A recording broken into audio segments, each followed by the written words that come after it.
అందరికీ నమస్కారం. ఓం శ్రీ మాత్రేయ నమః. కేదార్నాథ్ భక్తులకు శుభవార్త. 9 గంటల ప్రయాణం ఇక 36 నిమిషాల్లో.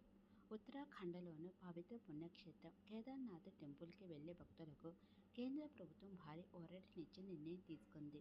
సోన్ప్రయాగ నుంచి కేదార్నాథ్ వరకు 12.9 కిలోమీటర్ల పొడవైన రోప్వే ప్రాజెక్టును చేపట్టనున్నారు. ఈ ప్రాజెక్టు పూర్తయిన తర్వాత ప్రస్తుతం 8-9 గంటలు పట్టే కఠినమైన కొండ మార్గ ప్రయాణం కేవలం 36 నిమిషాల్లో పూర్తవుతుంది. ఈ ప్రతిష్టాత్మక ప్రాజెక్టును అదానీ ఎంటర్ప్రైజెస్ నిర్మించనుంది. సుమారు 4,081 కోట్ల వ్యయంతో అభివృద్ధి చేయనున్న ఈ రోప్వే జాతీయ రోప్వే అభివృద్ధి కార్యక్రమం పర్వతమాల పరియోజనలో భాగంగా పీపీపీ విధానంలో అమలు కానుంది.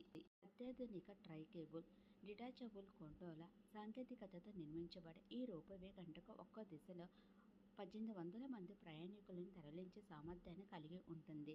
వృద్ధులు, చిన్నపిల్లలు, శారీరక ఇబ్బందులు ఉన్న భక్తులకు ఇది ఎంతో ఉపయోగకరంగా మారనుంది. ప్రాజెక్టు నిర్మాణానికి సుమారు 6 సంవత్సరాలు పట్టే అవకాశం ఉందని అధికారులు తెలిపారు. ఇది పూర్తయిన తర్వాత కేదార్నాథ్ యాత్ర మరింత సురక్షితంగా, వేగవంతంగా, సౌకర్యవంతంగా మారనుంది. అలాగే ఉత్తరాఖండ్ పర్యటన రంగం, స్థానిక ఉపాధి అవకాశాలు మరియు ప్రాంతీయ ఆర్థిక వ్యవస్థకు కూడా పెద్ద ఊతం లభించనుంది.